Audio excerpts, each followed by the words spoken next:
Welcome to Cyber Mayhem.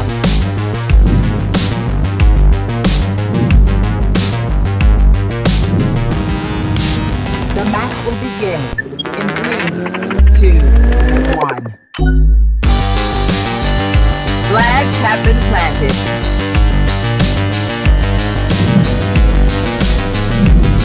Your team has owned a user flag. Your team has cloned a machine. Warning, your team is losing availability points.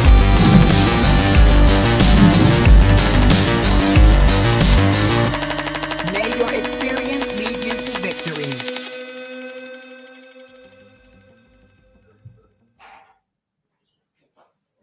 Welcome back, everyone. Tonight we're going to be doing something slightly different. Instead of watching myself or Toko, we have a guest speaker, and it is Chris Meister. So Chris has been a solid community member on Hack South since early 2020, and he's competed in a bunch of CTFs with us. He has recently been working through a lot of practical penetration testing certifications and is going to tell us about his journey. And he recently also convinced me to enroll for some of these courses, and I'm yet to complete them. So I'm definitely looking forward to hear his advice. And without further ado, I'm going to hand over to Chris. So welcome, Chris, and the floor is yours. Thanks, Manuel. Thanks for that nice introduction. I just want to check if anybody can't hear me or anything, just speak up. Yeah, first time I'm doing this, just need to make sure that everything is working and that. Everything looks right from our side. Okay, cool stuff. Okay, so yeah, let's just first get to the little agenda that we've got for this evening. I'm just going to quickly go over who I am. Unfortunately, I'm going to bore you all with those details. I'm going to tell you about my penetration testing certification experience.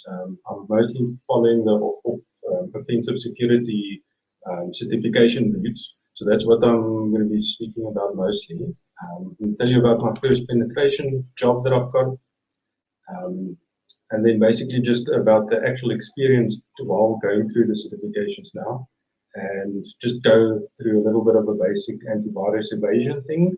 And then I think what everybody is here for is the hacking together on the ActiveBox machines later on Discord. We'll try and keep things as brief as possible. Just a bit of housekeeping stuff. If you guys have any questions at any time, please just ask in the YouTube channel there. I'll monitor on this side and ask as we go away. I'll leave a section for the end if there's any specific questions or anything at the end, but I really don't mind getting interrupted with any questions or anything that you guys want to know, want me to elaborate on or anything like that. And then obviously, yeah, for those that aren't on the Hack South Discord, just join us there even during this presentation. And afterwards, we'll set aside 2 boxes that we're going to play around on. And then just also a bit of an announcement, there's the CTFs coming up for this September. There's three nice ones. I haven't done any of those myself, but I can definitely, anybody that hasn't done a CTF with the Excel guys, definitely do it. Doesn't matter if you're a newbie, never done anything like this before. I only did my first one in 2020 with them.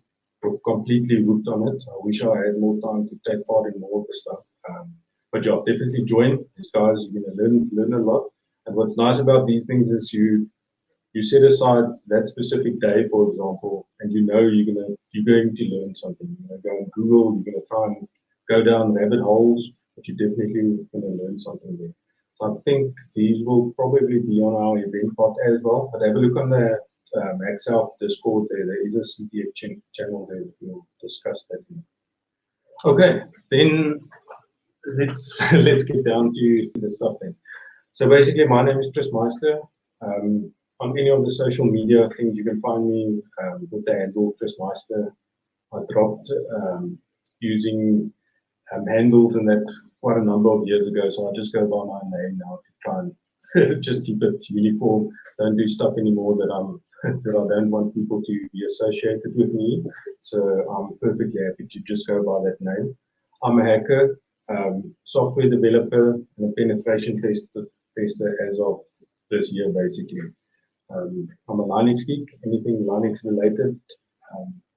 Quite keen to read up about that. I've been using Linux since I think I was about 13 or so. So that's my main operating system that I use as well. So yeah, podcasts, 90% of the podcasts that I listen to are probably Linux podcasts. If you want to read a bit more about me, I've got my CV up on chrismeister.co.za. So just a little bit of self-promotion there. Then I'm just going to say, take what I'm going to say with a grain of salt. I'm also quite new with some of the things that I've been learning in that. But I'm an eager learner, and I think I learn quite fast. So sometimes it might come across that I'm an expert in something or other, but I don't profess myself to be there. Yeah, like I said, don't trust what I say or what anybody else says for that matter. That's just my personal motto. Do your own research, go and find out why something works the way that it does, why doesn't it work. Yeah, and the thing is, I might say something that's completely wrong tonight, and you're more than welcome to correct me. I'm not learning. The day goes by without me learning anything. I feel that's a wasted day. Okay, so just getting to my pre-OSEP experience. So this, for people that might not know, the OSEP acronym is basically for the offensive security certifications that you get. The OSCP, this certified penetration certification, that's sort of from what I've read, or when I started with this whole journey, was sort of that was the entry level thing of what you need to get to be able to get your foot into the door. I know there's lots of discussions around that. That's just, I'm going on what I read back in 2020 when I started this path. So yeah, my first exposure sort of to the Linux environment was Slackware 3. And it was, if I remember right, it was during 93 or 94 that I came across a magazine that had these 6 Linux disks. First thing, I went home, stuck off my computer trying to get Linux installed on there, not knowing anything about partitions and that. And just the fact that you had to like build stuff from source code, fix kernel issues that came up, that intrigued me. And I think that's where my career, if I can call it that, of hacking started, because I didn't have access to internet at that point, so I needed to go to like an internet shop to go and read up why something is working, come back, test it, and that's obviously set forth a long cycle of trying to fix things. I think something that's also worth mentioning is I think I was about 11 or so when I found my first MS Basic book as well. So that's where my programming, love for programming and that stuff. So I think the combination of the Linux and the programming is definitely what set me off.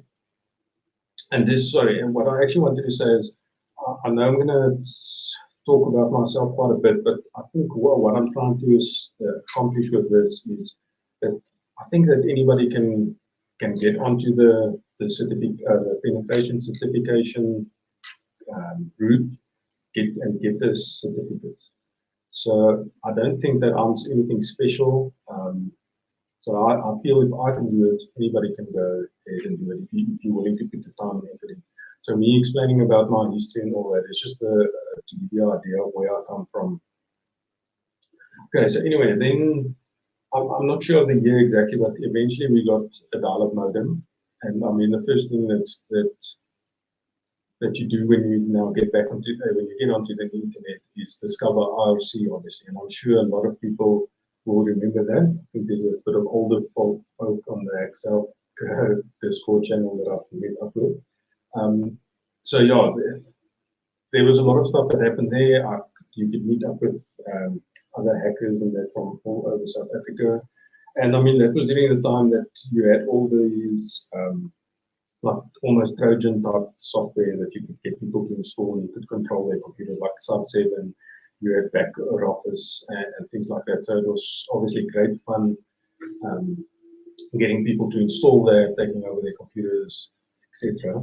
At that time as well, I was doing Pascal development, so obviously that led to trying to write my own little viruses. Nothing very hectic. It would mostly create like malicious files and put things on people's desktops and things like that. So anyway, that helped further cement my hacker journey, because there we go. So see someone mentioned the RC channel hack there. Yeah, so yeah, I had a lot of fun there, and I learned a lot from people during that time. It was also during a time that I think the law in South Africa was quite, there wasn't a lot regarding cyber law at that point. So it was basically a free-for-all, in my mind anyway. I never felt like I had something to worry about. The very first exploit that I could successfully use, and I actually found it quite funny when I was doing this, putting the slide together, that the CVE number ended in the 1337, which is obviously, it's in hacker terms, lead. So I found that quite funny. That's a sendmail exploit. And if you go and look at that CVE, there's a lot of versions, older versions of sendmail that's vulnerable to it. And so I still remember the first time I ran this thing, after having tested it on my own box, I could get it working, and I tested it against the ISP. And for months, I was able to be on their network and that, until I got a call from Internet Solutions. Actually, it was one of their clients, but it was a friend that I'd known over IRC. So we happened to have spoken about it, and we put two and two together, and yeah, we amicably resolved that without having any issues. I mean, I didn't do anything malicious on there anywhere. It was more the fact of being on there for so long going undetected. But I think back then also we didn't have what nowadays are termed blue teaming and that, or at least it wasn't that big here in South Africa as far as I was aware. Anyway, then I got onto, quite recently only, I got onto Hack the Box. And if I say recently, I think 2019 about. Before that, there was a other site called hackthisite.org, and it's actually still available. I had a look earlier today. I think that was in 2004 I started on there, and that was more web application stuff that you try and hack on there. Similar to what Hack the Box has now in their challenges section. But this was real old stuff, like, for instance, there's JavaScript that would like have a hard-coded username and password in there to allow you access into the site. So after going through all those platforms, I got onto Hack the Box, and I think after getting onto Hack the Box, that was the first time that I sort of played around with lab machines. Prior to that, it used to be like web challenges and things like that, and decompiling and reverse engineering, similar challenges like that. So once I got into Hack the Box, and I realized that, okay, you've got a site now that you've got these lab machines, and that's like specifically set up for you to hack into. I was completely hooked on that. I found the other sites as well. You guys all know them. You've got Try Hack Me, Proving Grounds, on Volnout. You've got all the games there that you can download. But for me, Hack the Box has been the one that I'll probably get shot down for saying this, but the quality of the Hack the Box stuff for me feels better than the other platforms. And that's even on the free version that I've got of Hack the Box, and I've been on premium for a while as well. I've never had issues when it comes to the latency and performance and things like that of the boxes. So to me, it feels better. When you don't shoot me, you might have a different experience, but for me, the Hack the Box stuff is of a higher quality. Then in 2020, I joined Hack South. I don't even remember actually how I came across a link or something to Hack South. But I joined, the guys were quite welcoming, and I think within a week or two, I saw that the guys were going to go to a CTF. And up until that point, I just heard about like the Americans and things like that doing CTFs. I didn't actually know that it was something that was accessible to us. I had in my mind, you go and sit at their con, sit in front of the computer, try and hack into lab machines that they've got there. So when I heard that there was actually one happening, and it was called Hacktober, the 2020 version, and I decided, okay, I'm going to join. Started off that Friday evening, and I think from the word go, I was completely hooked on it. I think I don't even know if I slept anything that weekend. I just kept on trying the challenges and what was put forth to us. I think we still ended fifth in that CTA, which I was quite proud of. I mean, she's fifth out of the whole world, but not knowing that Excel actually does quite well in all the CTFs. So subsequent to that, I've seen that, okay, that's actually the norm for Excel, the teams getting up there. But for me, that was cool anyway. So then after that, I tried to do as many as what was possible, and I kept going at them until I started with the courses that I signed up for, which unfortunately took a lot more of my time, that you'll see a bit later in the presentation. And then obviously, during all this time, I kept on what I call the unofficial penetration and application testing. I'm a web developer, so whenever I come across a website that uses any type of parameters within the URLs, that's the first thing I check. For instance, is SQL injection. And I've come across so many sites. I've stopped disclosing the stuff to the people, to the website owners. I've had too many run-ins where people, they don't take kindly to the fact that something is wrong with the stuff, even though you are trying to help them with it.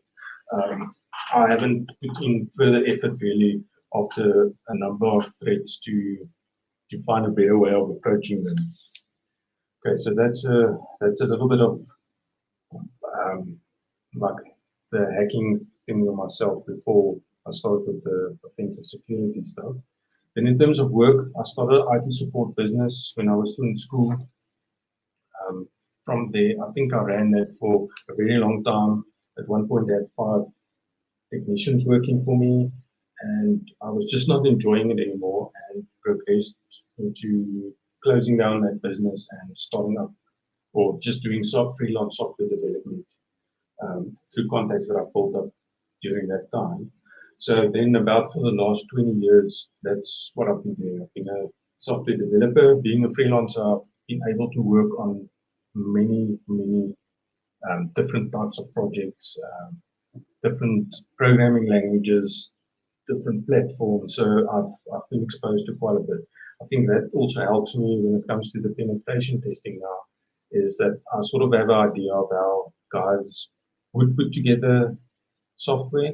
And I also have an idea of when there's pressure on you, what mistakes you make and what type of stuff you say to yourself, I'll come back and fix that later on, or that's not going to be an issue right now. So I've got insight into that. And yeah, that definitely has helped me. Spoken to some people doing the web expert version of the offensive security certifications, and a lot of them struggle because they don't have that development background. And then as of this year, I don't want to lie now, I think 1st of July was the first time that I was officially a penetration tester in a full-time capacity.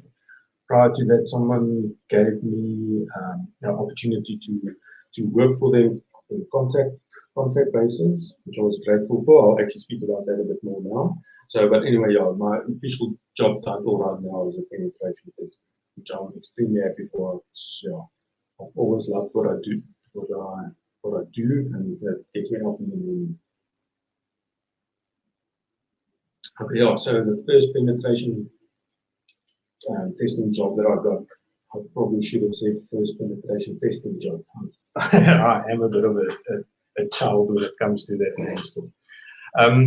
I think in July, I think it was June, July, I saw someone on Hacked South post that they have a position open for penetration tester. And prior to that, I've been playing around with the idea since 2020 that this is actually what I want to do, and that was the reason I started with the offensive security certifications. So yeah, I saw someone post on there, and I was still busy doing my OSCP, and I thought I'm just going to take a chance and message him. And I was quite surprised by the positive response I got from him. So we had a chat, and we decided, okay, he's going to give me a chance and let me work as a contractor on some of the projects that they've done. And yeah, I learned quite a bit from those first few months with him. I was obviously, because the word I want to use, I couldn't be trusted yet, because obviously my experience on the CV was absolutely zero. So he had to go based on what I was able to tell him during an interview that we were having. And so, yeah, during that first couple of months, I learned quite a bit. Yeah, that it's not always as you think it's going to be. So first of all, the very first thing that I learned is that my report writing skills absolutely suck. So I could go through out-the-box machines, I could go through all those machines. I thought I was taking proper notes, but that was definitely not the case. So I had to learn to communicate a bit better about what I had found and what the risk is of it, etc., etc. The second thing that I learned from this job is that this is not CPA. So I had to get out of the mindset that I am trying to get an initial shell on there to get a flag, for example. I need to get root to get a flag there, and then that's that. Whereas what we actually need to do is we need to look at various ways that we can compromise the system. So there might be more than one way to do it. We can't just accept the fact when we get onto the system, okay, that's done now. We're able to compromise it in game one. I had to change my mindset to then go back to the initial point and find the other entry points into the system as well. I learned a lot about, or learned more about doing open source intelligence. The first couple of projects that they had me work on, wanted to test and see how well I can gather info and that on the companies that they were working for example.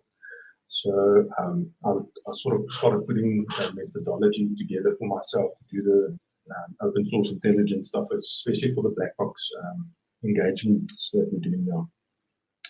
And then also because I'm a web developer, my initial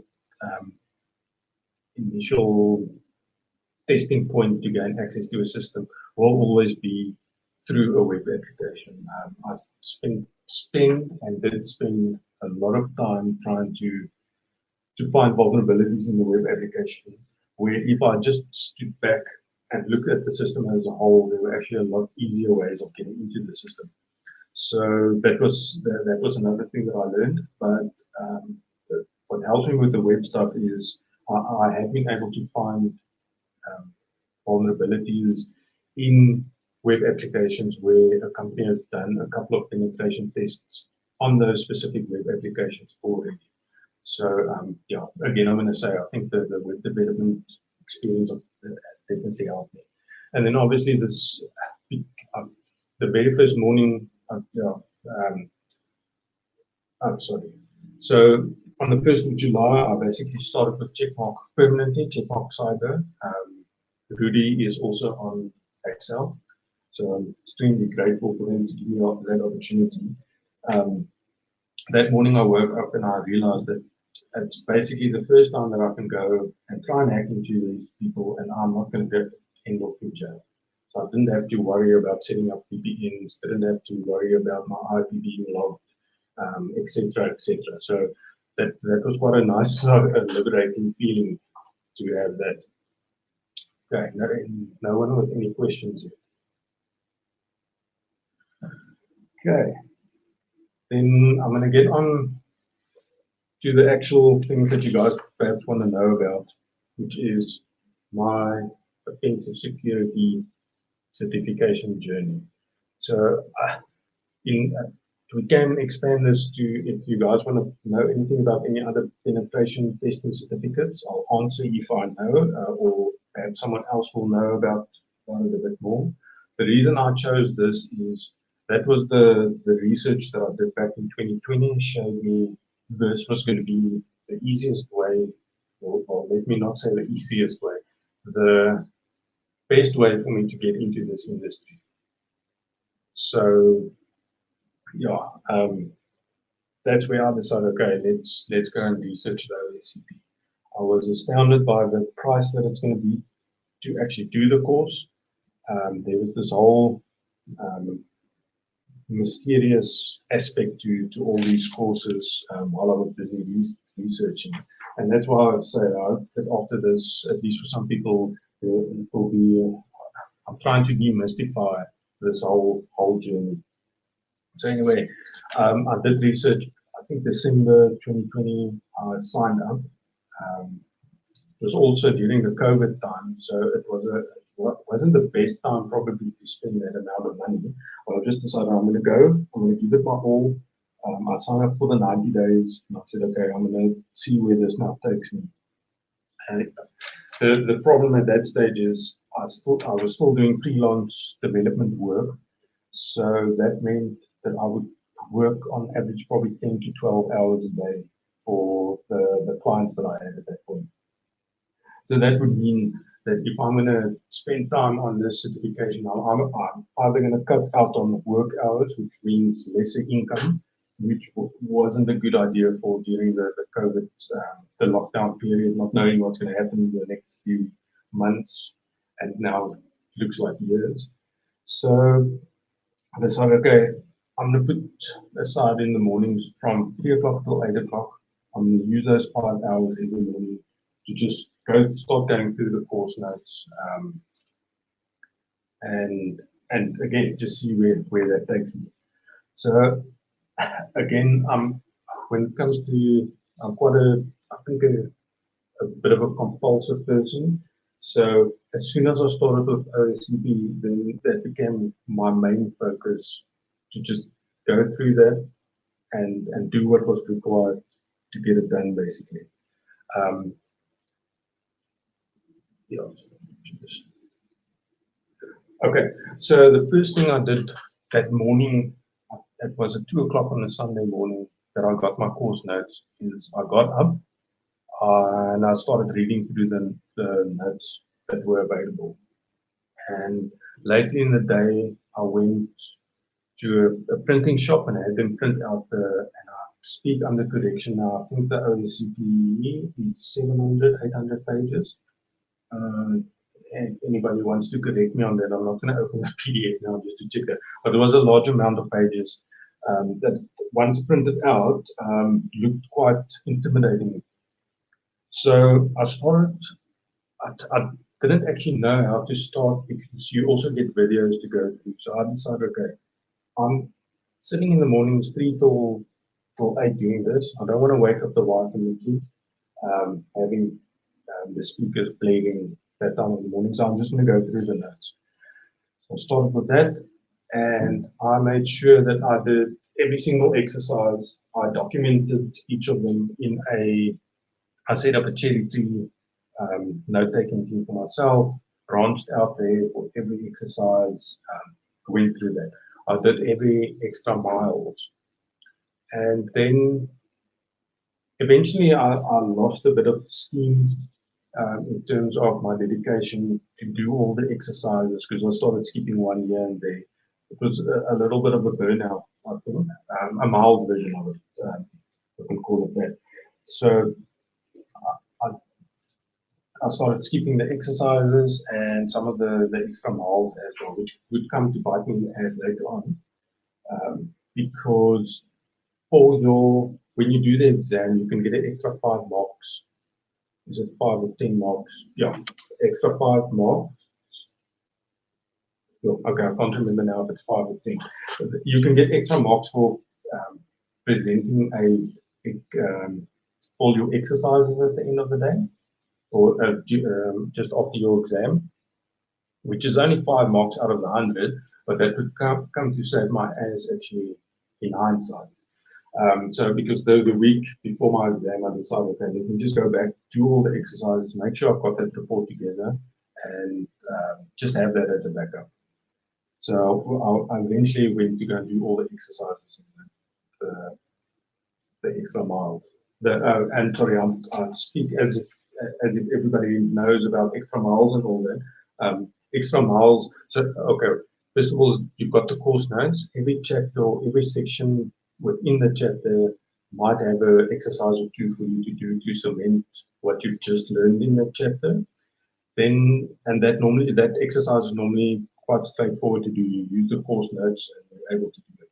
Then they've got what they call extra mile exercises, which requires a little bit of research on your own to make sure that you really cement in what you just learned in that chapter. And that's quite valuable to go and do your own research on something to make sure that you know it. So during that course as well, I used quite a bit of external materials as well. So I signed up for some Udemy courses, especially for Windows privilege escalation and Linux escalation courses. There's a TJ Null. It's got a list of machines that he recommends that you play with on Hack the Box and Vulnhub to sort of further practice the stuff that you learn throughout the course. And then obviously Hack the Box. I spent quite a bit of time on there. During that time, also, this from Excel gave me a premium subscription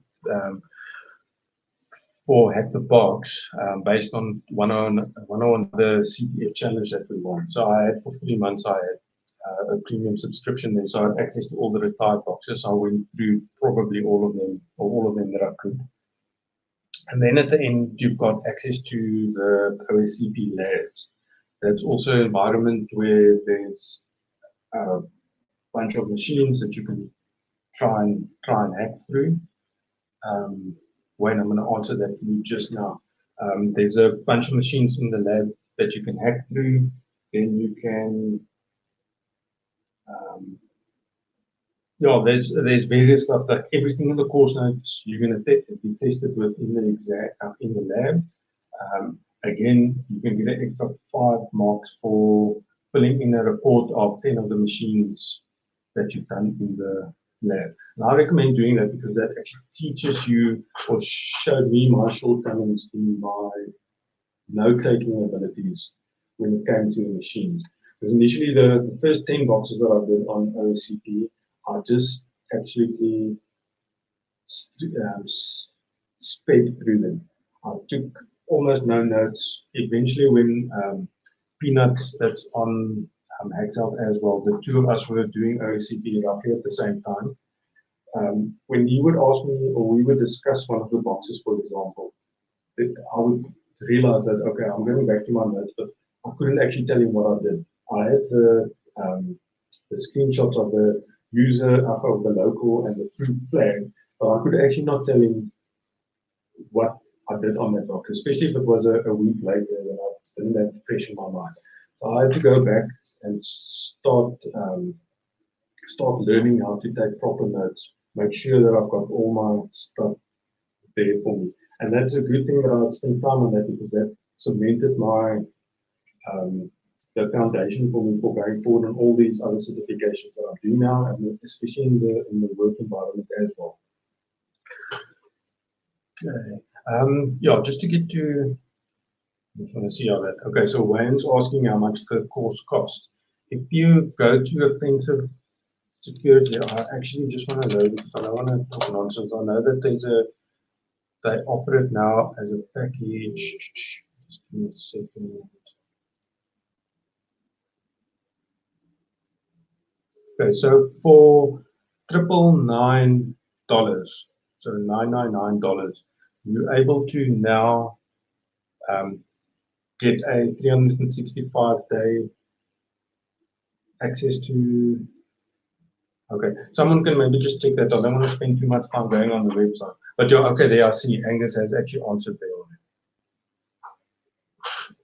So that used to be that's about the price that I paid. They came out with a thing where you can buy 365 days worth of lab time now, and that actually works out a lot better because you're not crammed into the 90 days. And then I see that Angus also, it's a picture. Angus also reminded us that if you look on our Excel on the Discord channel there, we've got a pay it forward channel, and I'm not 100% sure on the details now. I know that there are some OSCP certification courses and that to be given away. So maybe just you can maybe just put the link on later on the Excel, or if you can ask around when you're on Excel. Yeah. Okay, I see there.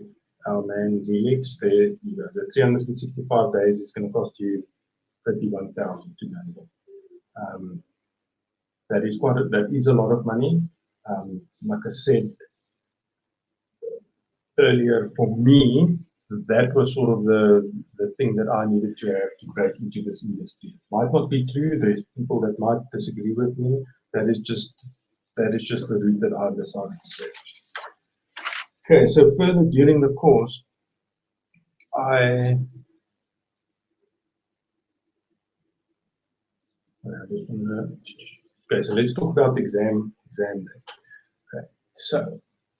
Well, actually, yeah, I just want to go back to Peanuts that's on the Excel. If you ever want someone to show you what it is to take proper notes, have a look at a screenshot of the notes that he takes. He has, I was astounded every time that I saw something from him. He probably has all the notes in his cherry tree environment. So you can search for keywords, you can find anything that he needs on their payloads, reverse shells, or whatever. So I think that that's quite worthwhile doing because for me, when I write down something or I type something, it gets cemented in my mind a lot more. So, and the reason I mention this is because the two of us spoke about a sort of game plan for the exam, how we're going to allocate time. Okay, we're going to spend this amount of time on the buffer overflow machine. During the course, you're going to learn like a very basic way of writing your own exploits to do buffer overflows in Windows. So that's one of the machines, and then there's 4 or 5 other machines that you need to hack through as well. So we came together and said, okay, X amount of hours for the first machine, and sort of set out the whole schedule for yourself for the 24 hours. You've got a 24-hour window that you can write this exam in, and the 24 hours goes past very, very quickly. I can tell you that. So anyway, we had a game plan. I had written it down on my whiteboard. I was adamant, okay, I'm going to stick to that. When the day actually came, all that fell to the wayside. So it does not. You can have the best plan for what you're going to do on exam day. It's probably not going to work. So learn how to just adjust to what is happening. Okay. So anyway, then my experience with the exam was within the first 20 minutes I did the buffer overflow. I was able to hack into 2 machines. So say within the 7 hours, 8 hours, I felt comfortable in where I was. I went to go and have a 2-hour nap. Came back, started on the next box, and just went down a complete rabbit hole. I couldn't get anywhere with the box. I spent way too much time on it. Decided eventually, okay, let me just look at the other box, able to hack through that one. But I did not.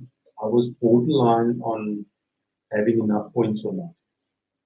And so, which comes back to the point where what I raised earlier is that I'm glad I eventually went to go and do my lab report and the exercises in the report as well, so I could get those points. by the time I think there was 30 minutes left for the exam, and eventually I gained a foothold on one box that I was struggling with. But because OSEP they do not tell you if you're going to get half points, for example, for a box, if you get just the initial foothold, or is it a case where you either get full marks for the box or you get nothing. So I compiled my report. I added in so much extra there. I wrote up about the machine that I couldn't fully compromise as well. I made sure that I explained what I was trying to do, what I think the route was, etc., etc. I sent in all my stuff, and and I actually went to go and sleep after that. I was actually so depressed about the fact that I was sure that I did not pass. And I think 28 hours later, I got the email to say that I passed. And I was actually so happy with the thing. I think during the day, I went back to the email and read it probably 20, 30 times just to make sure that I did not misread the email that actually said I did not pass. But anyway, so a pass is a pass. I'm probably scraped through just on my behind there, but I'm glad I did. The takeaways that I took away from the OSCP, which I'm now able to implement in the further courses I'm busy taking and have taken, and even in the job environment, it's definitely the try harder mentality. There's a lot of people that perhaps don't agree with that, and they think it's a bit of a slap in the face when someone is struggling with something and the response is to try harder. That has definitely been my saving grace. To go through all of these courses, and it was cemented while I was doing OSCP. I very rarely went to go and look for write-ups or anything specific. Yeah, I tried not to look at hints in that 4 boxes. Some of them it was impossible not to, but I tried to, as much as possible, stay away from it. I was quite careful as well when I searched for exploits, for example, on Google, to make sure that there wasn't an OSCP title in the little blurb that Google shows you, because I didn't even want to accidentally read a solution to the thing. Then I definitely learned to enumerate a lot better than I was, while and I sort of got my own methodology together on how to approach that. I learned from my exam actually that to get stuck in a rabbit hole for hours and hours on end doesn't help anybody. If I'm stuck now for more than an hour on something, I'll get up, take the dogs for a walk, go for a run, come back, even if it's during the exam time, get up, step away, just go and do something else. I find that's just for me personally as well, that as soon as I let my mind go and do something else, actually the solution just comes to me. Then during that time as well, I spent the time to build up my own scripts, for example. Mentioned the buffer overflow section that you'll learn in OSCP. Put together the methodology for that, each one with a script. So when it came to exam time, the thing that a lot of people will think is the most difficult part, the buffer overflow exploit development, that was by far the easiest for me. I think it took me about 20 minutes from spinning up that box to having the exploit developed and done. So don't let the buffer overflow section put you off. Everybody goes on about how difficult it is until they go and do it in the exam, and then you see how straightforward it is. So just practice, get your methodology right for that, stick to those steps, and that's going to be the easiest part of the exam. Also, I think it's Pinky's Palace on Volnhub that Peanut and I were sitting on for a couple of days, and I decided, okay, that was the right time for me now to write my own little line SQL injection script, which I actually used on an actual engagement the other day with a slight modification as well. So we spent quite a bit of time on that box, but some of the boxes that you spend a lot of time on, I think helps you in going forward in another time. So while I say don't get stuck in a rabbit hole, sometimes a rabbit hole that's leading you somewhere and teaching you something isn't necessarily a bad thing. I've definitely developed a tool set that I like of my own favorite tools that I've got. Paradox Buster for web fuzzing. I love that tool. I think it runs a lot faster for me than any of the other tools. Then Crack Map Exec. I quite like that tool as well for brute forcing usernames and passwords and just general sandbar stuff. And then during that time also I started putting together my own like word lists and things for fuzzing. So yeah, you've got the default seg lists ones, modified some of them, which was basically a combination of some of the regular stuff that I use. So for instance, the raft RAFT lists that you see in the seg lists,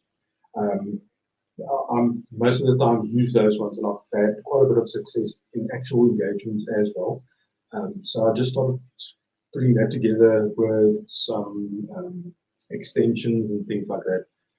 So yeah, I spent quite a bit of time during that, like developing like tool sets and methodology. And I think that if I have to take away one main thing from OSCP is it teaches you how to think, to try harder, and to, yeah, I think the try harder thing, I'm probably peeving off some people by people saying that, but I like that mentality. And I know that there are some people that also like that. It's through that that you can just keep moving forward. Yeah, so I'm gonna, if there's any specific questions about OSCP, before I move on to the next one, then you guys can ask. I'm just quickly scrolling through. Yes, did someone help out for the TJ null list here? Oh, okay, no. Okay, so are there any other questions that anybody would like to know about the OSCP? You're welcome to ask me as specific as you want to.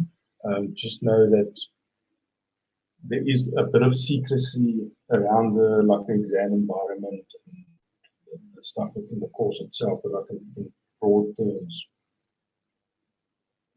try and again, I'm always available on Discord.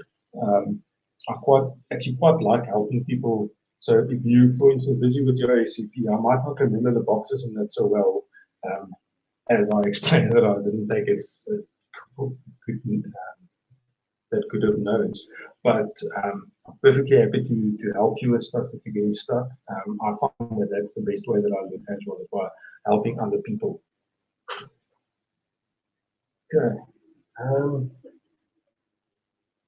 Yeah, okay. So the next one that I decided to do was the OSEP one. So OSCP took quite it was a wide variety of penetration testing skills that it taught you. It did web applications, it did Linux, it did Windows. So that was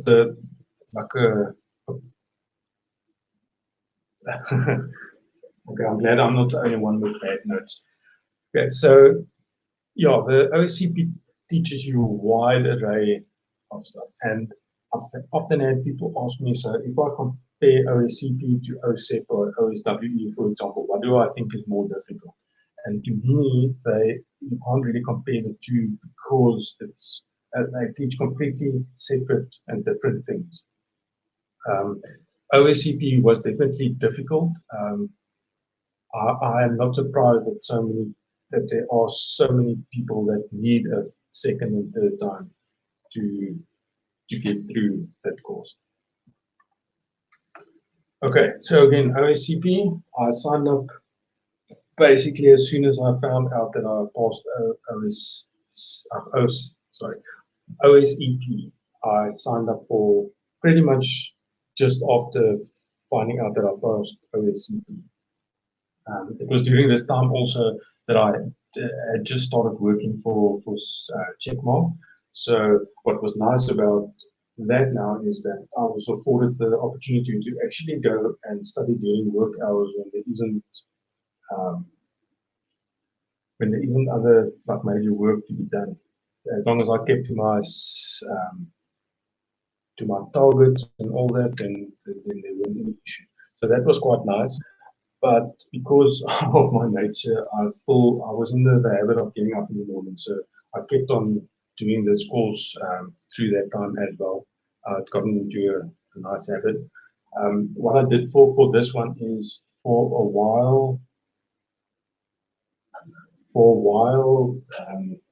Offensive Security had a bundle that you could buy. OSEP, OSWE, which is the web one that I'll also talk about, and OSED, which is the exploit development. You could buy those three together for a bundle, and at the end of the day, I think I worked out that you save about 8,000 or 9,000 if you buy them all. But again, it was quite a big investment. I think it cost me about 41 or 42 grand. But it was just something that I decided, okay, I am in this now, and let's just see it through. So I did that, maxed out some credit cards, and was on OSEP. So again, I started on a Sunday morning, 2 o'clock, same story, got up, had the notes printed out, so significantly fewer notes for this course. If I remember right, I think it was 500.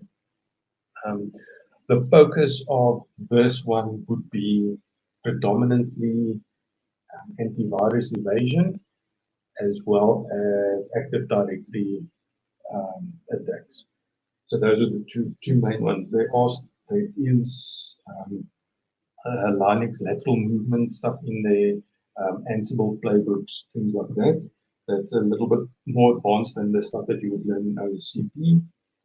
And there's also a big module on SQL, Microsoft SQL, so linked servers, command execution, things like that on there. For me, I did OSEP first out of the 3 that I got in the bundle because Active Directory and Windows were my weak points. So I realized that during the time that I did OSCP that I would easily gain access to a Windows box, get that initial foothold, and then didn't know how to proceed from there to actually escalate privileges and things like that. So I definitely knew I was going to struggle with this course, but I was quite excited and wanted to do this one while the studying is still fresh in my mind. I tackled this course by going through the notes quite meticulously. I had learned from my OSCP days, so I made sure I did every exercise and every extra mile as it came up. I never let anything for to go and do later. I decided I'm just going to do all of it as I go through it. The one thing I did differently here was that I actually made quite extensive use of the videos that comes with the course as well. The reason for this was I had seen people say that there were like inconsistencies, or not say inconsistencies, the two played off each other. So you would not, for example, see exactly what's being done in the video, but if you go and look at the course notes, you'll see, okay, this is the part that you need to add to it.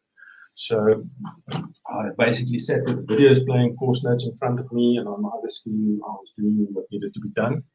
The first module of the notes takes a long time to get through. The majority of that is on the antivirus evasion. So you need to have a sort of idea of development work. There's a lot of C#, Visual Basic scripting, and PowerShell scripting in there as well. So you did that, in my mind anyway. It will help you if you've got a bit of development background, and by that I don't mean that you need to be a developer. I think if you can read code, it will help you a lot. But having said that, they also take you from a point of a hello world application right to the point where you basically writing something that bypasses an antivirus detection, for example. So that's definitely not something that needs to put you off. It will just help you. To give you an idea, my OSEP course or package was for 60 days. I wrote my exam within 30 days. because I was able to get through those first modules quite quickly, it afforded me the opportunity to get into the lab machines quite early on and go through them again, and I felt ready and went to go and write the exam. So also having said that, because I had the 5 hours in the morning and I could use some work time as well, so I could get through the course notes quite quickly this time. So, like I said, yeah, the main objective of that course is basically the antivirus evasion. Quite like the Active Directory aspect to it. I learned quite a bit from that. I've never been in an IT environment where I had access to an Active Directory installation. So besides for that lab environment and what I was taught there, that was sort of my first exposure to it. So I quite enjoyed that. There's a lot to take in. And then just like the OSCP, you also have lab environment where you sort of left to your own defenses to go and hack into these 6 challenges that they call. So a challenge, for example, would comprise out of 4 computers that are linked together in an Active Directory environment. You basically try and get initial access into one of them, and then you have to pivot and move around the rest to compromise all of them. I enjoyed that quite a lot because it's a more real life environment, I would say, compared to the OSCP, which is very capture the flag like. So there's a lot of stuff, in my opinion, again, that I saw in OSCP that's set up on purpose, if I could almost call it like that, to be vulnerable. And I know that is the whole idea behind those machines. It just felt like unreal ways that stuff was set up to be vulnerable. Whereas with the OSEP labs, it felt more, okay, you know what, a sysadmin can actually make this mistake that allows privilege escalation quite easily. That it sounded like plausible for me that someone would be able to do that. So I really enjoyed that. I went through the 6 challenges. And then what I did was on Discord, on the Pentesting Security's Discord, they've got a special channel for everybody doing the scores. And I decided whenever I saw someone asking a question saying they're stuck on something, I would engage with them and say, listen, I'm willing to help you. I'm not an expert, but let's try and figure it out. And I learned quite a bit from there, and I learned that I learned other ways of doing the stuff that I had already done, for example. So, and it cemented the fact. And I'm actually still on those channels, and I still help the guys out based on the notes that I took. I can still remember most of this stuff. So that's quite nice. And even today I was talking to someone that did something completely different on a box that no one else has done before that I know of, at least, that's spoken to me. So it's still nice to learn those things. So it's nice having that environment to learn from. It definitely helped me. Again, I noticed I wasn't taking proper notes. So I actually did all the labs again from scratch. And the second time around, I did proper notes. So I've got a good set of notes now on the OSEP challenges. I think there's one of the challenges that I actually lost some info.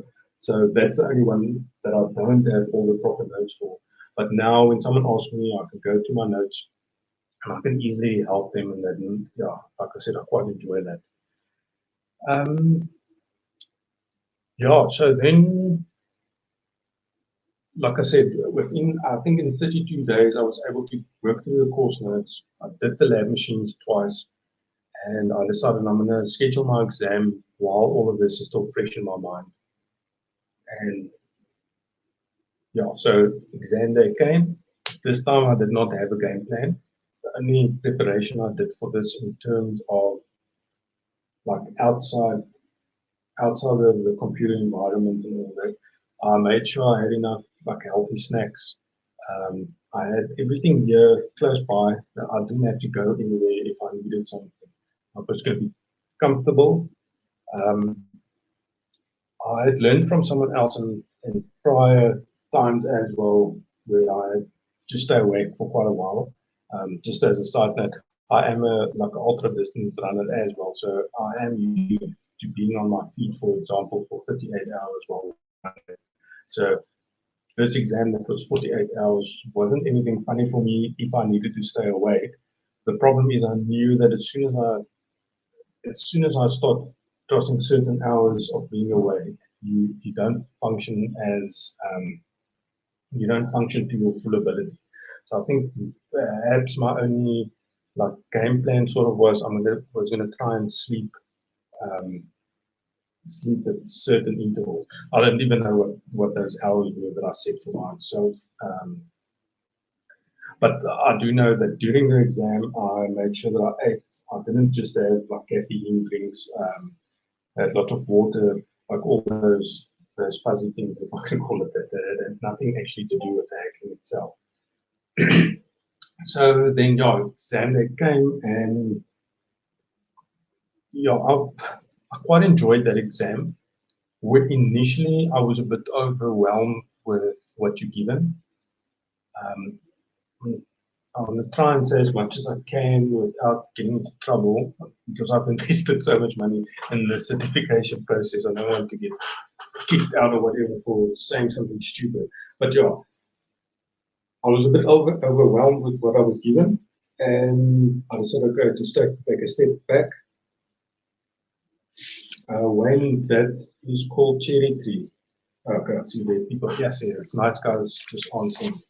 Okay, so like I said, a bit overwhelmed with the initial like information that was given, and so I decided to take a step back and just approach this a little bit at a time. I was able to gain access through a foothold, I think within the first hour and a bit. That was quite a straightforward thing to get in. Once I was in, I think I spent about 4 hours just with the initial access doing enumeration within that network. So the way that OSEP teaches you is you would normally gain access through an external computer, a web server, for example. Once you're on the web server, you'll actually have access to the internal network, which you won't have access to from the outside without having access to that computer. So once you're on the inside, then you can start doing enumeration, get all the IP addresses, see what ports are open, try and pull down the Active Directory, the LDAP, the domain information like the users, the groups, the computers. And also the OSEP teaches you a multi-domain environment. So you'll have a domain and you'll have forest domains and forest domains, and that might be screwing up the terminology. Another Active Directory guru. So anyway, so okay, I probably spent a good 4 hours getting that enumeration done. I learned during the course to use Bloodhound quite extensively, so I made sure I had everything putting into Bloodhound. I was analyzing the graphs that I had there, custom queries that I had built during the course. So I went through everything, made notes of possible paths that I saw. Even if that wasn't the next step, for example, I could see, okay, later down the line, when I compromise this computer, I know that it's not there. That's going to probably be the most natural path. So I got a bit worried that I was spending so much time on it, but in hindsight, once I actually started compromising the computers, everything just started falling in line, and it was like I knew already what was the next step. So that definitely helped me to do that initial enumerations. I think within the first 18 hours or so, I hit I hit the 70-point mark, and you need 100 points to basically pass the exam. Or, okay, there's two ways to pass the exam. You either get 100 points, which means you have to compromise X amount of machines, or you can get a secret flag that they put on one of the computers, that if you get that secret, it's an automatic pass. Or well, not automatically pass based on the report that you did. So within those first 18 hours or so, I had just while I've got this question. Okay, so Ari is asking if I had to use PowerShell scripting or just commands for enumeration. So during the course, they're going to teach you quite a bit on using PowerShell, especially the Power View library, to enumerate the domain. So you'll be able to get the users on there. You'll be able to get the users on there that a specific user can control. You'll get access control lists on the objects. So it definitely helped being able to understand those scripts. And I had a couple in my tier 3 document that I could just copy and paste, and I knew I was going to use. Then what's not really taught, but that's valuable to use, is then Bloodhound, which sort of provides you a graphical overview of the domain. And I almost think the previous meetup, Toko was discussing Bloodhound briefly, but it's definitely worthwhile. If you ever have access to an Active Directory environment, get Bloodhound to be able to see that visually. That helps a lot, for me at least. The other enumeration that I did was port scanning. Because you only had access to the initial computer from the outside, and you set up a pivot into the network with proxy change, for example. If you've ever tried to do a port scan over proxy change, you will still be scanning on your first computer and your 48 hours of the exam time will be up. So you need to find a way to get a port scan onto the internal network and do port scanning there. Then during the course also, they teach you how to, with C# build like SQL server interaction files, if I can call it like that. So they teach you within your own C# code how to interact with the SQL server to be able to find certain privilege escalation paths that you can take. So I had a script like that I built. So I was running that on there as well, that I was putting in the code from.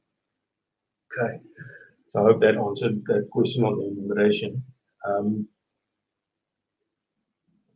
Okay, to get back to the exam, 18 hours had passed. I think I'd gotten 70 points at that point. At that time, I felt quite comfortable and decided, okay, I'm going to go and sleep for a couple of hours. Actually, I woke up sometime during those couple of hours, knowing exactly what I needed to do in that next step. So I fell asleep again, got back up, came, and then I got stuck on 90 points.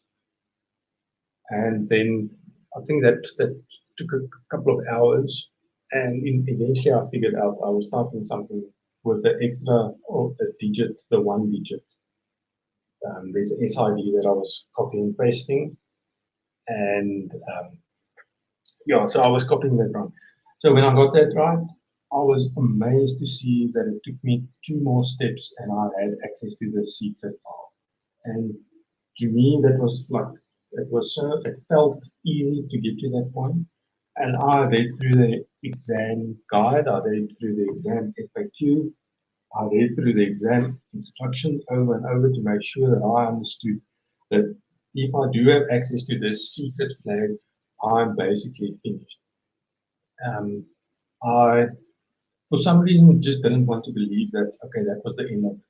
So with the exam, there are more than one way that you can gain access into the internal network. So I decided, okay, I'm going to make double sure I've got enough time, I'm going to make double sure I've got enough points.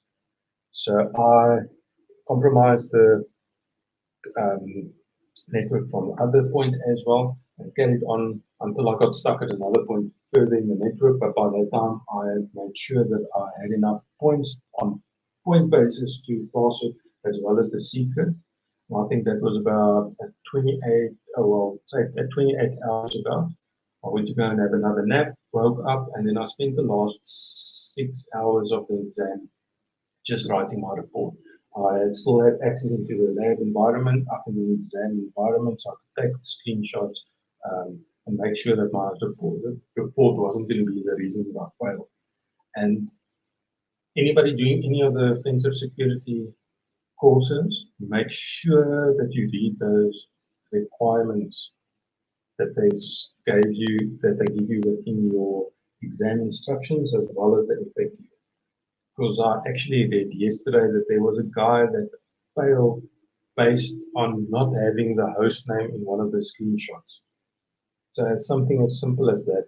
And I might not necessarily agree with the fact of failing someone for that, but then I sort of agree with it too. If you're going to be doing penetration testing as a job and you overlook something in the scope document, for example, that you're not supposed to touch, or you are supposed to do, that can lead to bigger problems for misreading something. So I mean that's more a lesson in reading properly. And I'll talk more about that as regarding my OSWE experience as well. Okay, so Helix is asking.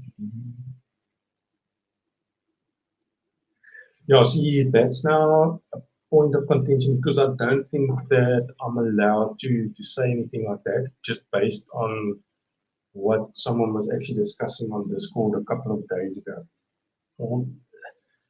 Yeah, so it's yeah, I'll rather not say, but each flag is basically worth the same amount of points. If I can, I think that's about as much as I can say on that. I know that's probably not a proper answer, but I'm going to move swiftly along. So okay, takeaways that I took away from this course, definitely the Active Directory aspect to it and the advanced Active Directory stuff. So stuff like Kerberos, tickets, golden tickets, silver tickets, all those things that used to sound like Greek to me. I understand it a bit better now, and I can actually make use of it. And the reason that I know that taking this course taught me a lot is there's been a couple of try hacking boxes that I've never done that had to do with Active Directory, for example, and there was 2 new ones that were also released. And I went through them with relative ease. There was still a little bit difficult stuff, but I felt that the stuff that I did in the OSEP lab was a lot more difficult to do and comprehend and figure out than it was in the try hacking stuff. So, and prior to that, for example, there's a box on try hacking. I think it's called RAW and RAW. I didn't touch that one because it was Active Directory, and I went through it in last weekend. I actually went through it quite easy because I could understand exactly what's going on there. And the same for there's a prop crew and enterprise, and I can't remember now is intelligence on Hack the Box. I think intelligence is on Hack the Box. Yeah, also went through that one, and I'm amazed with the little bit that I learned about Active Directory in OSEP. Like, definitely has been useful, especially for the CTFs.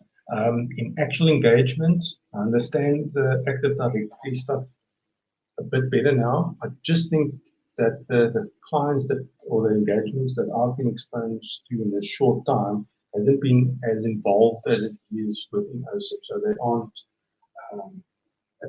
it's not set up securely at all, the stuff that we've seen at least. So once you gain access into the domain, it's very easy to escalate privileges to a domain administrator. That's at least what I found in the engagement, something that I've been part of so far. Okay. Then obviously the antivirus evasion has helped me tremendously.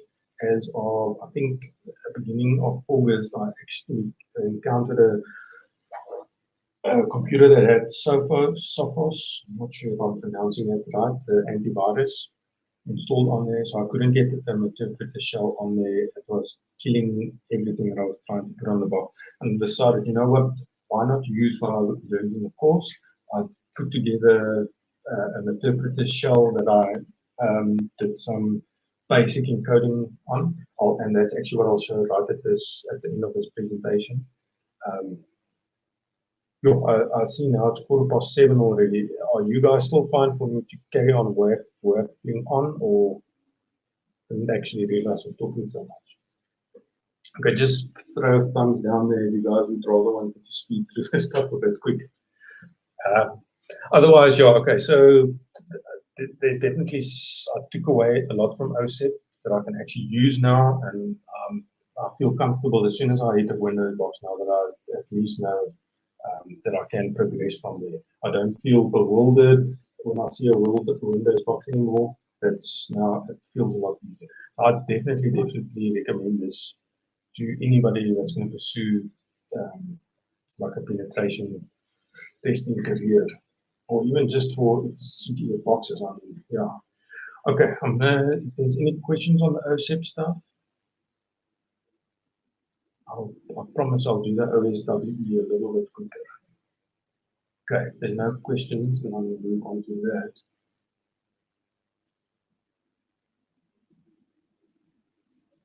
Okay, yeah, I'm going to highlight that what Relix has said, yeah.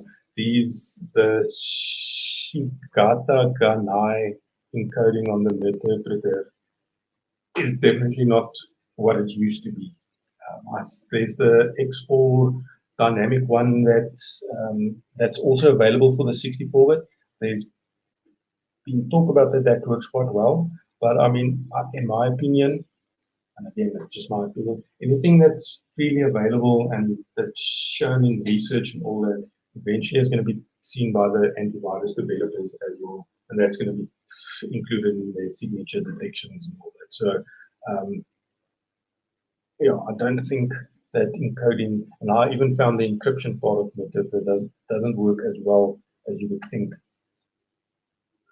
Okay, OSEP done, OSWE. So this was the next one that I took, and for me, this was always going to be the easy one to do. It's the offensive security web expert.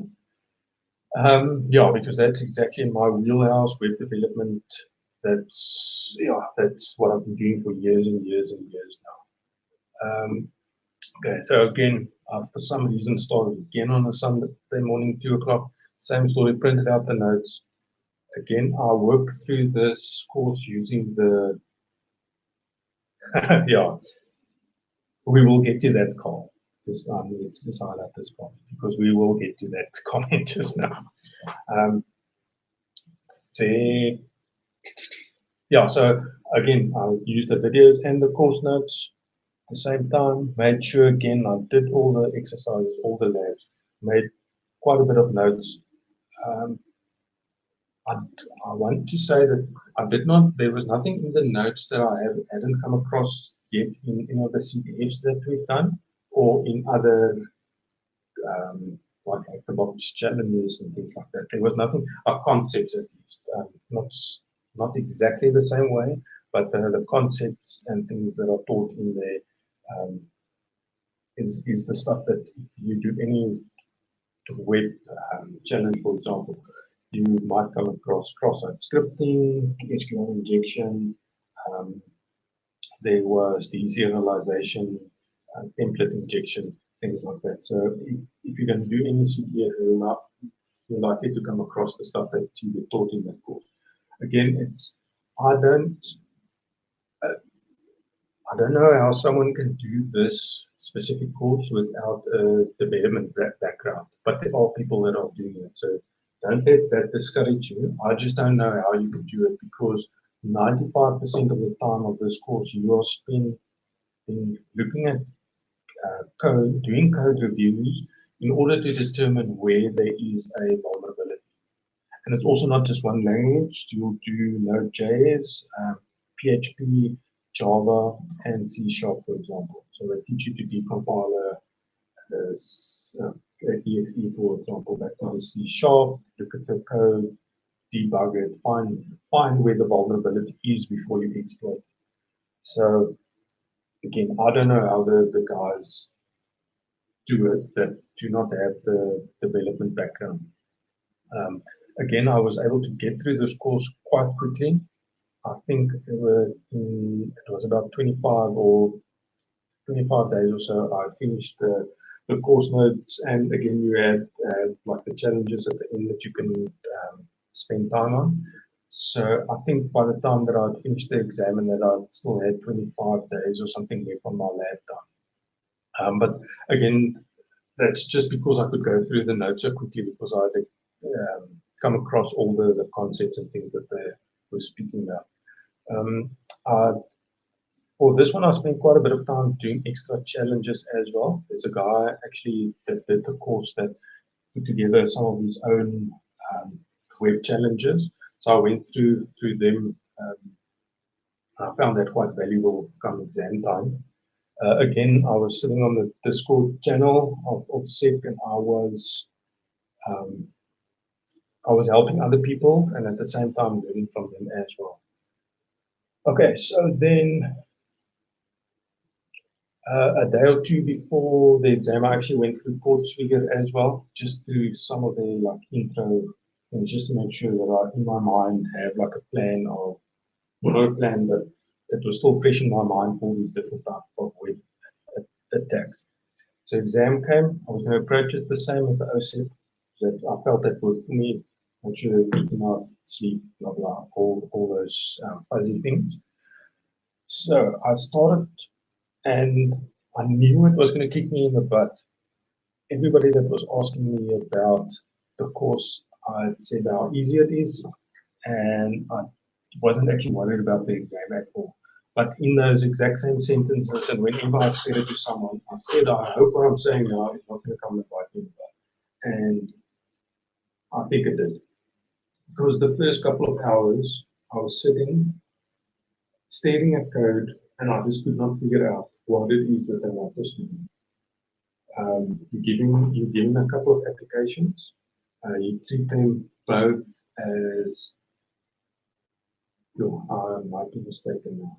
You treat them both as white boxes. Yeah, you've got access to both the source code of both of them. You're able to, so you need to understand what's happening there, figure out what is wrong, and then go and work out how to exploit it. In hindsight, I saw the point to exploit 30 minutes or so into the exam, but I only tried to exploit it about 20 hours later when I eventually gave up on everything else. So stick to your gut feeling.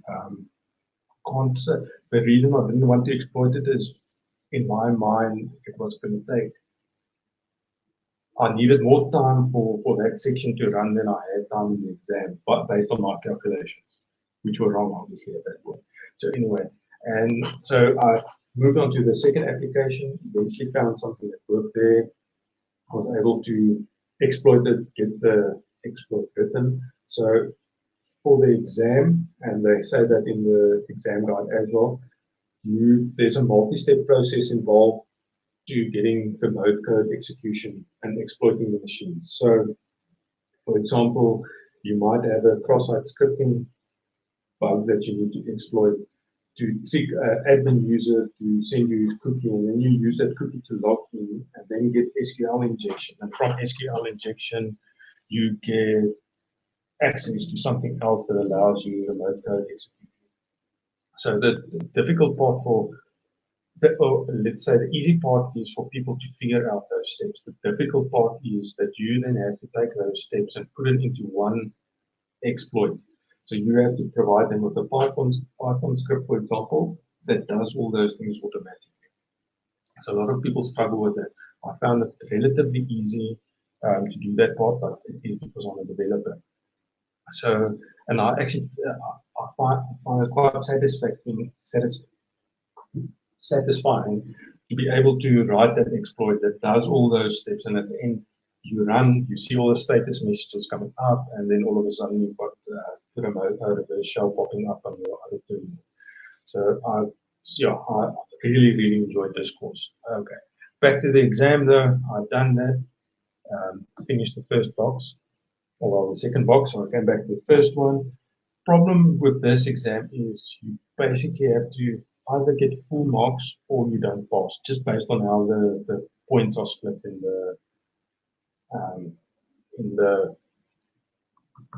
how the point allocation is split. So you compromise both of them, and that gives you the marks you need, or even half of one of the boxes you don't even have. So my thing is the first box that I was analyzing for so long, I could see the remote code execution part, but I couldn't see how to get there. And just based on pure desperation, basically, I decided, okay, let me just script up the initial part that I saw, and let's see what happens. I started running, and like I said, I thought it was going to run for hours. I went for a 30-minute run, showered. When I sat back at my desk, the thing had printed out what I needed it to print out. And I couldn't actually believe that it had worked. And I thought, no, this is impossible. But because I had made sure I'd set everything up in case this thing does work, I actually had a remote shell in everything that it executed. So I made sure I took screenshots, everything, just in case I couldn't get this thing to work again. But knowing that they want a replicatable exploit, I made sure to go and run this thing again. And again, within an hour and a half, I was able to get what I need to get. And then I knew, okay, I was on the right path. And I was able to, within the exam time, pull up do the report, get the screenshot and send it in. So, yeah, so takeaways from this course, it just, and I think I said it earlier on in the presentation as well, is think like a lazy developer when you look at anything that you need to compromise. That's the biggest thing. The developers are underpaid and overworked, so they're going to make mistakes. I mean, I've taken lots of shortcuts already, which now going through the security stuff, I actually cringe thinking back to stuff that I have left open that I hope someone else has fixed, because I might not be working on those projects anymore. Definitely the try harder mentality again. If it wasn't for that, I might not have actually passed this exam. If I just didn't decide, okay, I'm going to try harder on that specific point and don't get stuck in rabbit holes. And then, okay, the other thing that I noted here is I thought I knew enough while I was going through the course notes because I had a broad overview of each of those topics. And it's just not enough in my opinion. You need to understand quite clearly what each of those things are exploiting and why they're exploiting it and why it works. Yeah, what Felix has said, I have done that in my past, but many years ago. Let's include that as well. So anyway, that's okay. And then what I also took away from this is like putting the whole exploit process together in a little script. So we used to do it on the hack the box machine, for example. You know all the stuff that you need, the steps that you need to do that you do manually with Bird or something, for example. What I do now is I actually each of those things I don't put it in a Python script for me because I actually like seeing the automated process of it running. Okay, is there any questions on the OSWE? I'm going to move on. If there are questions, I'll just get back to it. Okay, so OSED, which is the exploit development part of this certifications. I started as of last Sunday, and yeah, I'm just past halfway in terms of the notes and the videos and that, and I'm enjoying this course immensely. As prep for this course, I did a little introduction assembly thing just to remember how all those things work again, because you spend a lot of time looking at assembly code and understanding it and when debug.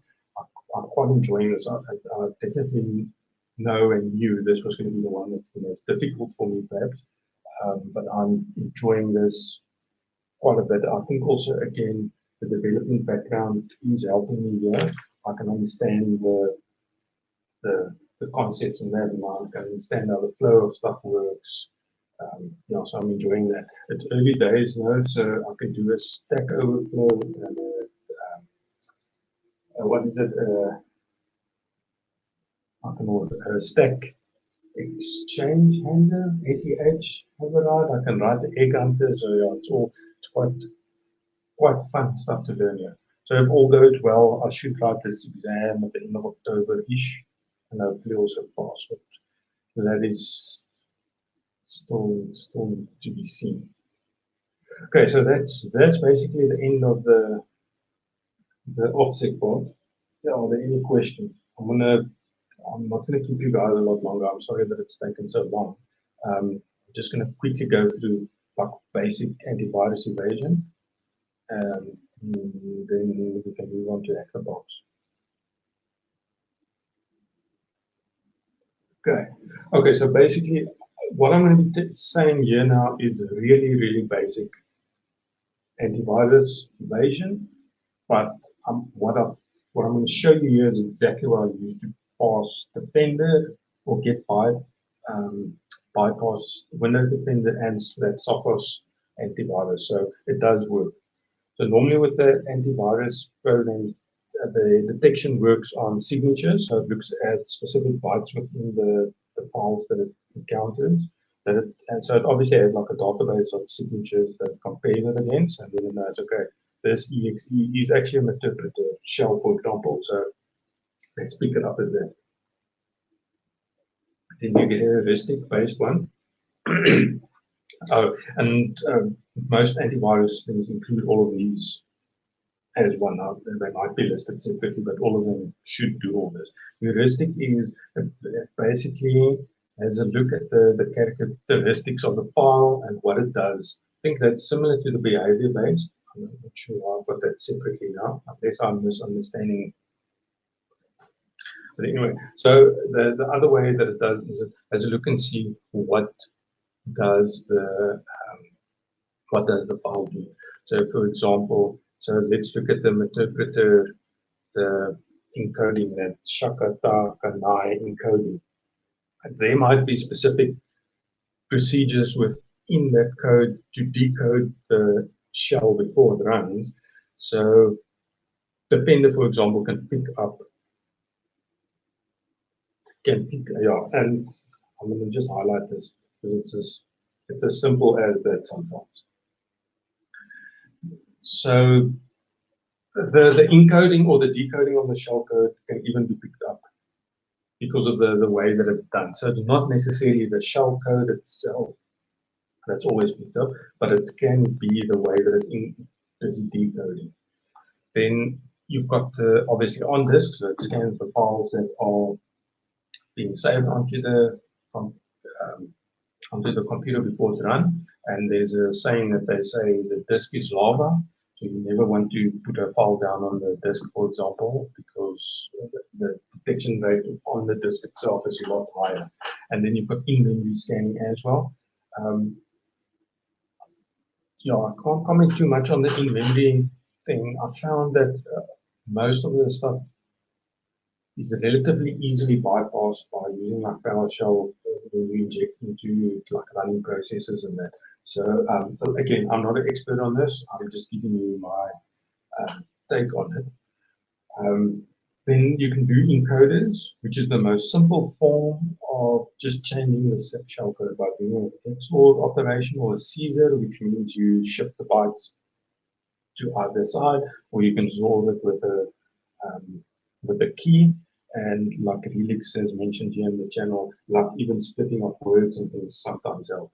I watched a nice YouTube video that was up the other day from August 2020, where a guy showed how he was bypassing Windows Defender by literally changing words. For example, say the variable was called shell, he called it not a variable or something like that. And then it's like a lot of the antiviruses would not, for example, pick that up. And that, okay, yeah, I see what Nicholas has said. There was something on Twitter that I also saw that I've actually got on my to-do list that I want to go and read up a bit. Is that if I understood that correctly, I think that was the ANSI detection. That once it detects, you can just run the payload again and then it bypasses it. Welcome to correct me there. Or if you maybe have a link to that talk or to that research, it would be nice. It's not reading there. I just don't have that with me now. Okay, so during the course, I just wrote a simple little Python script that would take as input from a interpreter shell. So you would run this command here, that generates the file name .raw for you. The script would take it in. You would provide it with a Caesar key and a XOR key. If you want to, AES encryption can also be done, but I'm going to ignore that for now. And so okay, so you give it a file, the file name, which is basically the raw interpreter shell that you just generated. And as you can see, I generated an actual interpreter shell, which on its own gets picked up by Defender and probably 100% of the antiviruses out there. Give it a Caesar key and a XOR key. So I first do a Caesar cipher on it and then a XOR as well. And so then what you're left with is obviously the encoded bytecode. I don't want to call it encrypted because I don't believe that's really encryption. So you're left with the encoded shell code that you can use then within your C# project, for example. Then so here on the right hand side is then how I decode that buffer that I've saved there. So as you can see, I'll just do the reverse of it. I first XORed it with the key that I've given it, and then I shift it with the Caesar key.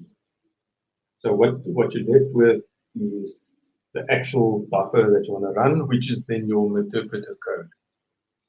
Then the other way that you've learned that you can try and prevent the antivirus from picking up your code is to use some type of protection to see, is this exe being run on the computer as a normal process, or is it being run within the antivirus's emulated environment?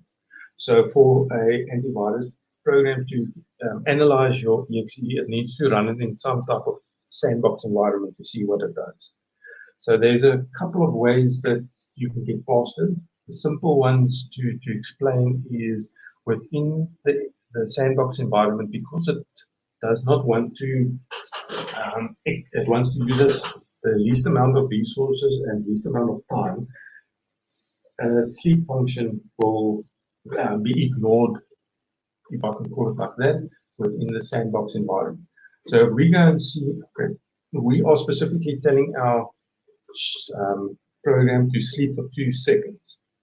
If we go in time and see, okay, that sleep section was actually just skipped completely, then we're pretty sure that we are within the antivirus sandbox environment. So then what you would do, you would exit your program. So you don't let the program run any further for the antivirus to be able to analyze it anymore. So that's a very simple check. So the antivirus will get in here, it will ignore the sleep.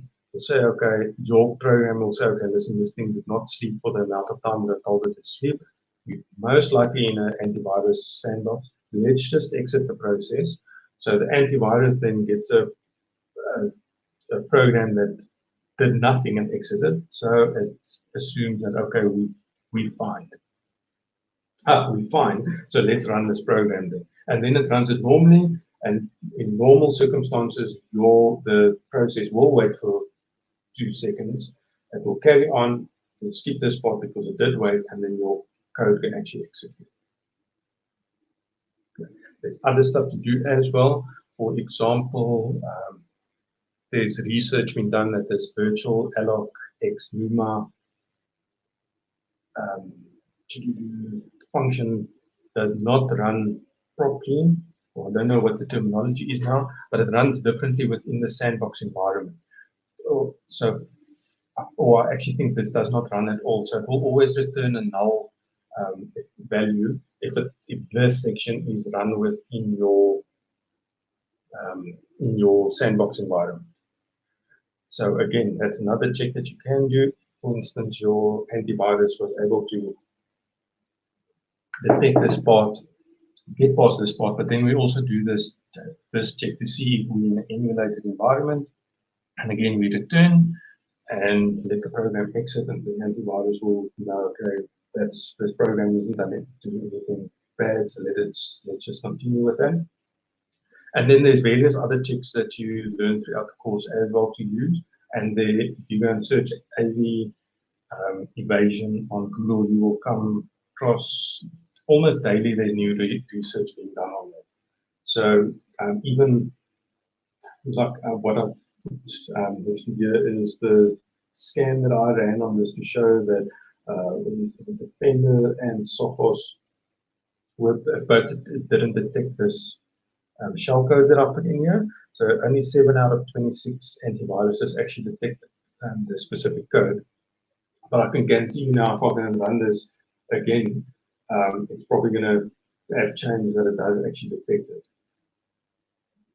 The other problem is that either people aren't aware of it, or they're aware of it and they don't care. But people that do research on the antivirus evasion stuff upload the stuff to Virus Total. All the antivirus vendors and that have access to this, and they are obviously able to get those signatures and update their engines to be able to detect whatever new research comes out. So yeah, I make use of, is it now Emira? What's the thing?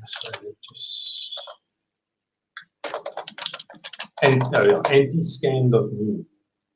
It's antiscan.me.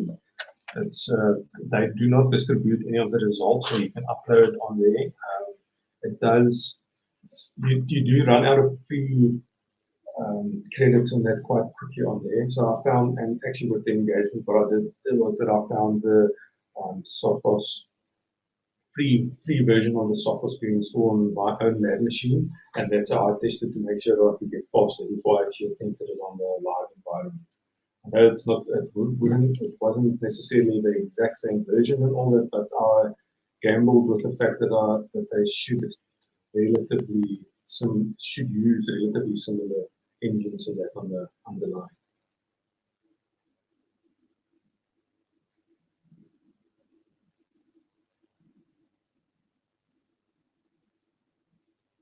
So I just want to highlight here.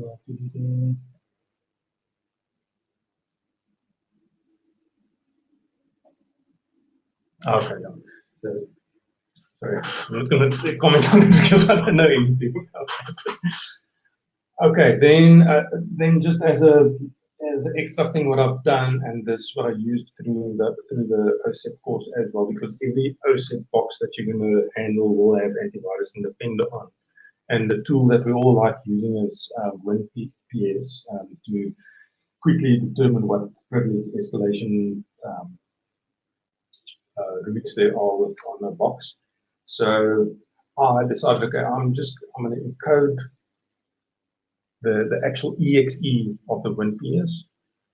And all I did was I created a Python script that imports the exe as bytes. It does an XOR operation on it with the 7, and then it saves it as a base 64 encoded string. So this thing that you see here is actually a very, very, very long WinPS exe file that's been encoded with a XOR and then base 64. So when I run that in PowerShell, it takes that string, it decodes the base 64, it goes through each of those bytes, and it does an XOR of 7 on it.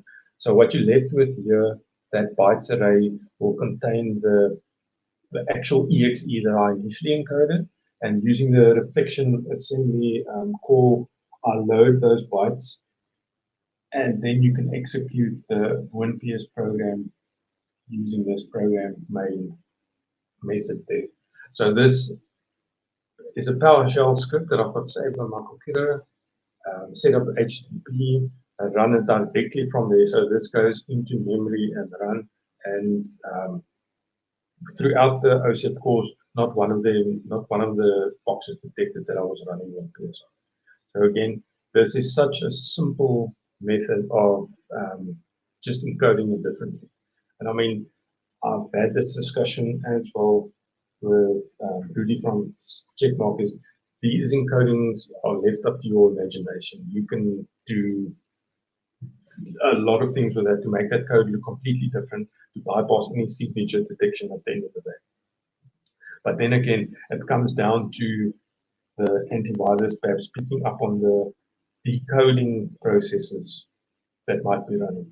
So what I found when I just started with the antivirus evasion stuff is I thought, okay, if I use MS Venom, I get a interpreter shell, I'm going to encrypt it with the AES key and all that, then surely the antivirus is not going to be able to detect that. But then as soon as that decoding process runs, the vendor actually picks it up. So now instead of the shell code, the signature of that being picked up, it's actually detecting the decryption process of that shell. So I am not sure. I mean, I'm pretty sure it doesn't pick up all programs running detection. There's a lot more science that goes up, computer science that goes into there, I suppose. But I mean, that's my understanding of it. Okay. That is, I am sorry for keeping you guys so busy with my waffling here. I'm finally done. I don't know if there's any questions. If there's any questions, like I said, I'm always available on Discord. You don't need to ask me if you want to DM. Just send me a message. If I'm available, I will do my best to help, and maybe we can learn from each other. But besides that, if there's going to be no questions, then we can finally get to Discord. The idea was to do seal and craft, but because I've waffled on for so long, I think we can do seal. I quite like that box. Just know that I ran through it very quickly. I didn't make proper notes, but what I'm going to do is, if you guys want to listen to me carry on waffling for longer, I'll go through the whole process of how I do a box, how I set up my cherry tree and all that, and then we can do this thing together and then take it from there. I don't know if that's fine with you guys. And that's that from me.